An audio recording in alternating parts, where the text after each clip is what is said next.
بسم اللہ الرحمن الرحیم۔ آپ نے پوچھا ہے کہ اے پی این ایس دوبارہ کیسے مضبوط ہو سکتی ہے۔ بات وہی ہے کہ اسے واقعتاً مالکان کی تنظیم بنا دیں۔ اگر آپ اسے مالکان کی تنظیم بنا دیں گے اور یہ مینیجر قسم کے لوگ درمیان سے جنرل مینیجر نام بڑے بڑے عہدے نام دیں گے ان کو نکال دیں گے تو مالک آپس میں جب بیٹھیں گے تو وہ کوئی بہتر راستہ نکالیں گے۔ مثلا اس وقت اے پی این ایس افیکٹو نہیں ہے۔ کل میں نے ایک لیٹر دکھایا تھا، پھر دکھا دیتا کہ آپ نے سندھ سے جہاں یہ سارے بیٹھتے ہیں آپ نے اے پی این ایس کو نکلوا دیا۔ تو یہی کہہ سکتا ہوں کہ یہ بڑی شرمندگی کی بات ہے کہ اصل سٹیک ہولڈر نکل گئی ہے۔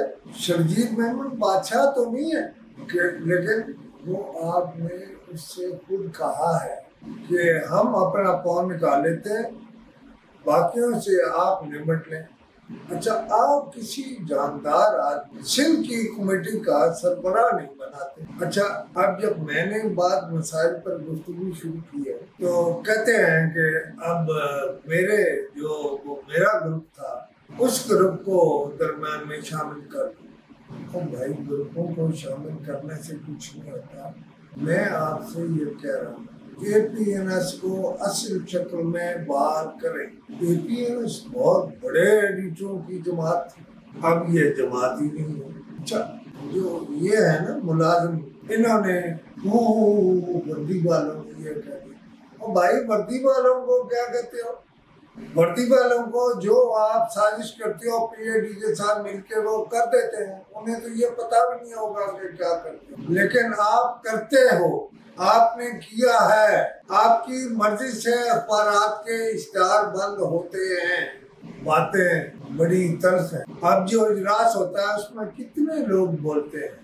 مثلا میں آپ کو ایک نئی بات بتا دوں، ایک مالک اخبار کے بیٹے نے اسلام آباد میں اس بات پر کام کیا کہ ہمیں پیمنٹس کیوں نہیں مل رہے، خاص طور پر پی آئی او صاحبہ نوٹ فرمائیں۔ تو پتہ چلا کہ بہت سی ایجنسیاں ہمارا حصہ یعنی ہمارا پیسہ بھی لے گئی ہیں اور وہ بول نہیں رہی، یعنی اتنا گھپلا عام ہو گیا ہے کہ وہ ہمارا پیسہ ہمیں دے نہیں رہی، چپ کر کے بیٹھی ہوئی ہیں، ہمارا پیسہ استعمال کر رہی ہیں۔ اے پی این ایس کہے کہ جو ہمارا پیسہ لے گیا اور ہمیں نہیں دیا وہ جرمانے کے ساتھ ڈبل دے گا۔ آپ دیکھیے گا، خود بولے گا۔ اچھا، بہت سارے لوگ ایجنسیاں بند کر کے بیٹھ گئے اور وہ کوئی اور کاروبار کر رہے ہیں۔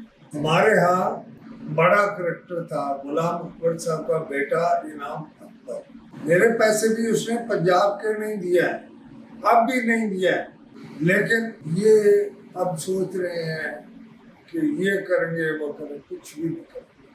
بات یہ ہے کہ انعام اکبر نے اخبارات کو کسی طرح چلائے ہوا تھا، ان کا بزنس کسی طرح سے چلایا ہوا تھا۔ وہ تو لندن بیٹھا اور اپنا علاج کروا رہا۔ تو بھائی، آپ کہاں ہو؟